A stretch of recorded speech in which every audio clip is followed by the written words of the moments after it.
everyone, it's Annie back again, and today we're starting a new series of videos that we're going to read some short chapter books together. So what I am going to do is go through and read a couple chapters, and then we'll have some questions that we can discuss. And what I'd like you to do is pause the videos after the questions, talk about the answers that you have together, what you heard, what you think of those things, and then we'll keep going.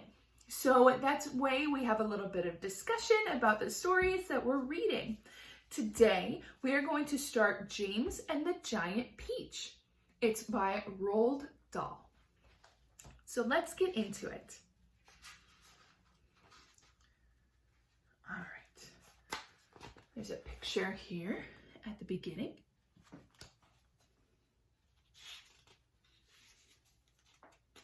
Oh, looking at that picture, you can see a couple different things. If you look very closely, there's a little spider up here and a grasshopper. I see a little wiggly worm, another worm, centipede. All right, we have a lot of things right there, just showing us what's gonna come. All right, James and the Giant Peach by Roald Dahl. Here's another picture.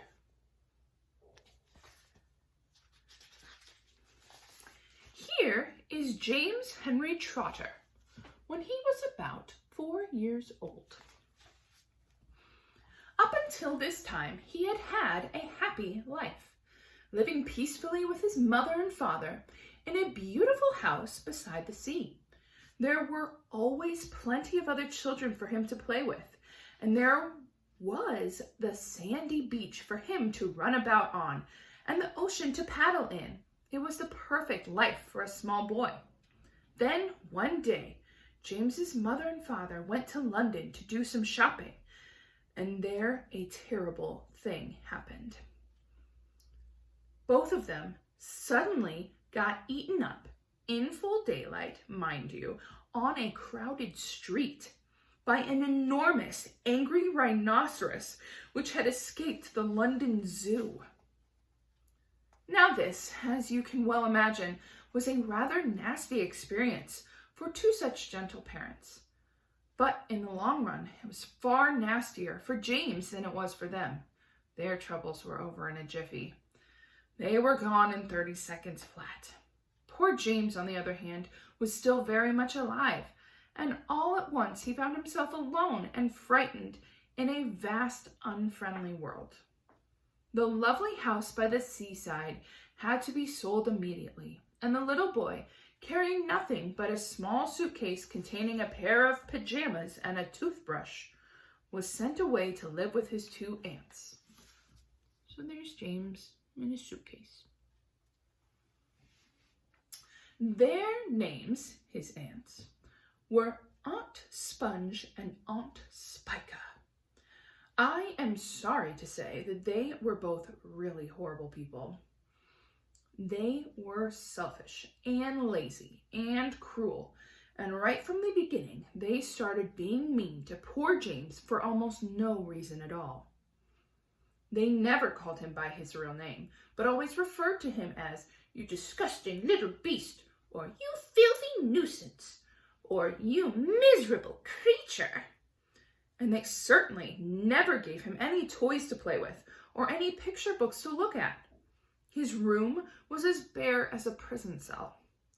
They lived, Aunt Sponge, Aunt Spiker, and now James as well, in an odd ramshackle house on the top of a high hill in the south of England. The hill was so high that from almost anywhere in the garden, James could look down and see for miles and miles across a marvelous landscape of woods and fields. And on a very clear day, if he looked in the right direction, he could see a tiny gray dot far away on the horizon, which was the house that he used to live in with his beloved mother and father. And just beyond that, he could see the ocean itself, a long, thin streak of blackish blue, like a line of ink, beneath the rim of sky. But James was never allowed to go down off the top of that hill. Neither Aunt Sponge or Aunt Spiker could ever be bothered to take him out herself, not even for a small walk or a picnic, and he certainly wasn't permitted to go alone. "The nasty little beast will only get into mischief if he goes out in the garden," Aunt Spiker said, and terrible punishments were promised him, such as being locked up in the cellar with rats for a week if he even so much as dared to climb over the fence. The garden, which covered the whole top of the hill, was large and desolate, and the only tree in the entire place, apart from a clump of dirty old laurel bushes at the far end, was an ancient peach tree that never gave any peaches. There was no swing, no seesaw, no sand pit, and no other children were ever invited to come up the hill to play with poor James. There wasn't so much as a dog or a cat around to keep him company. And as time went on, he became sadder and more lonely.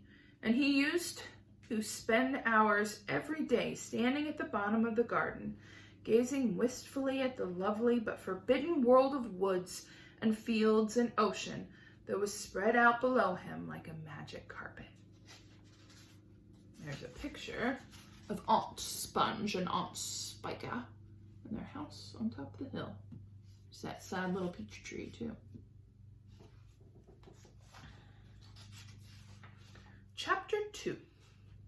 Here is James Henry Trotter after he had been living with his aunts for 3 whole years. Which is when this story really begins. For now, there came a morning when something rather particular happened to him. And this thing, which I say was only rather particular, soon caused a second thing to happen which was very particular. And then the very particular thing in this own turn caused a really fantastically particular thing to occur. It all started on a blazing hot day in the middle of summer. Aunt Sponge, Aunt Spiker, and James were all out in the garden. James had been put to work as usual. This time, he was chopping wood for the kitchen stove. Aunt Sponge and Aunt Spiker were sitting comfortably in deck chairs nearby, sipping tall glasses of fizzy lemonade and watching him to see that he didn't stop work for a moment. Aunt Sponge was enormously fat and very short. She had small piggy eyes, a sunken mouth, and one of those white flabby faces that looked exactly as though it had been boiled. She was like a great white soggy over-boiled cabbage. Aunt Spiker, on the other hand, was lean and tall and bony, and she wore steel-rimmed spectacles that fixed onto the end of her nose with a clip. She had a screeching voice and long, wet, narrow lips, and whenever she got angry or excited, little flecks of spit would come shooting out of her mouth as she talked. And there they sat, these 2 ghastly hags, sipping their drinks and every now and again screaming at James to chop faster and faster. They also talked about themselves, each one saying how beautiful she thought she was. Aunt Sponge had a long-handled mirror in her lap, and she kept picking it up and gazing at her own hideous face. "I look and smell," Aunt Sponge declared, "as lovely as a rose. Just feast your eyes upon my face. Observe my shapely nose. Behold my heavenly silky locks. And if I take off both of my socks, you see my dainty toes." "Don't forget," Aunt Spiker cried, "how much your tummy shows." Aunt Sponge went red. Aunt Spiker said, "My sweet, you cannot win. Behold my gorgeous curvy shape, my teeth, my charming grin. Oh, beauteous me, how I adore my radiant looks, and please ignore the pimple on my chin. My dear old trout, Aunt Sponge cried out, your only bones and skin. Such loveliness as I possess can only truly shine in Hollywood, Aunt Sponge declared. Oh, wouldn't that be fine? I'd capture nations' hearts. They'd give me all the leading parts. The stars would align. They would all resign. I think you'd make a lovely Frankenstein, Aunt Spiker said. Poor James was still slaving away at the chopping block. The heat was terrible. He was sweating all over. His arms were aching. The chopper was a large, blunt thing, far too heavy for a small boy to use. And as he worked, James began thinking about all the other children in the world and what they might be doing at this moment. Some would be riding tricycles in their gardens. Some would be walking in cool woods and picking up bunches of wildflowers. And all the little friends whom he used to know would be down by the seaside, playing in the wet sand and splashing around in the water. Great tears began oozing out of James's eyes and rolling down his cheeks. He stopped working and leaned against the chopping block, overwhelmed by his unhappiness. What's the matter with you? Aunt Spiker screeched, glaring at him over the top of her steel spectacles. James began to cry.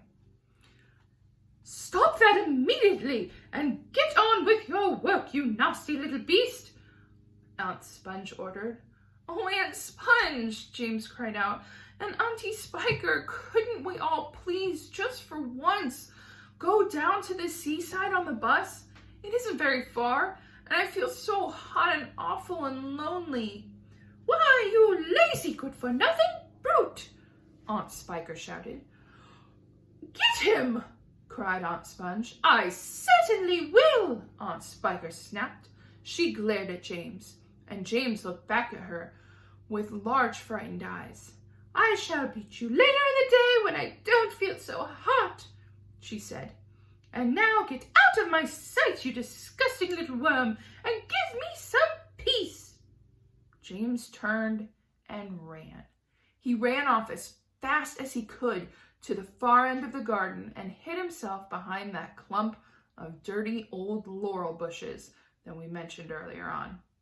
Then he covered his face with his hands and began to cry and cry. Let's read some questions. That's kind of a sad part to end though, but that was a lot of stuff. So who do you think is telling this story? And remember, you can pause the video and come back after your answers. I think that it's kind of a narrator story.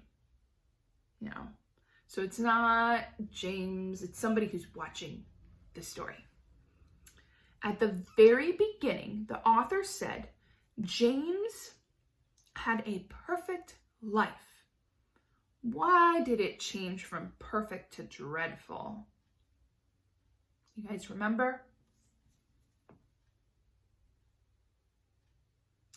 His parents passed away, didn't they? That was sad. Where was James forced to live?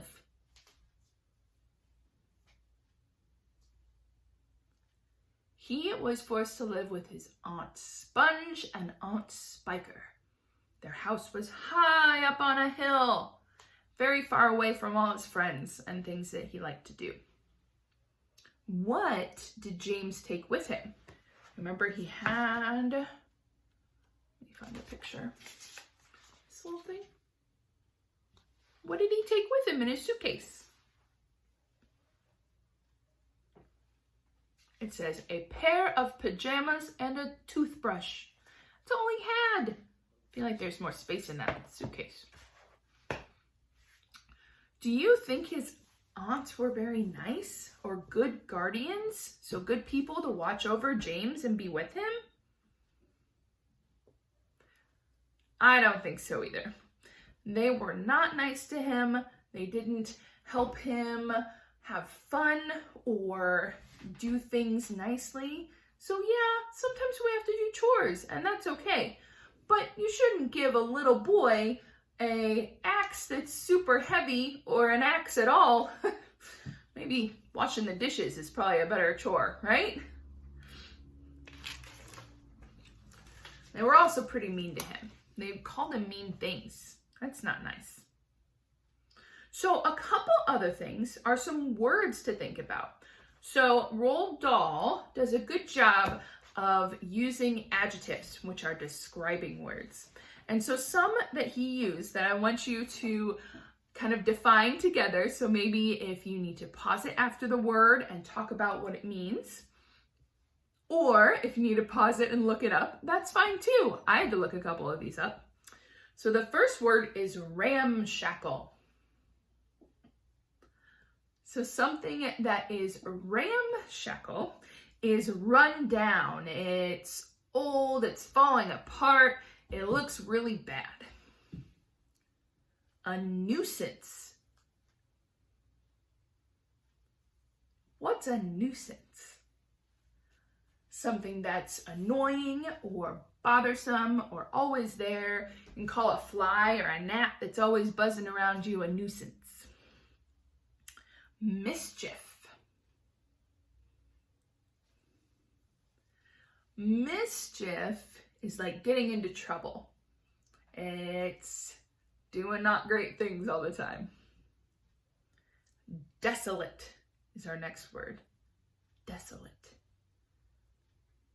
So if something is desolate, it's empty. There's nothing. So it's bare. We were talking about, I think, his room. It was desolate. There's nothing in it. Particular. So particular is something that's different. So we were talking about a situation that was new, right? And it led to something particular, which was different. Can be good, can be bad. This one's good. Spectacles. So spectacles. Let's see here. Find the picture. So that's Aunt Spiker. You can see her little spectacles. They're tiny glasses.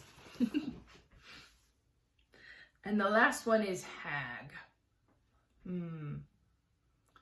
A hag is a not nice word for if somebody is like a not nice lady or mean, maybe not so attractive, but they're mean on the inside, right? They're not attractive on the inside too. So, all right. So this is our video for today. We'll come back and we'll read chapters 3 through 5. If you are enjoying it, please join us. We're also going to have some activity sheets that we'll send out to people so that you can do some things together at the house with our book as we're going through it. So thank you for joining, and we will see you next time with more James and the Giant Peach.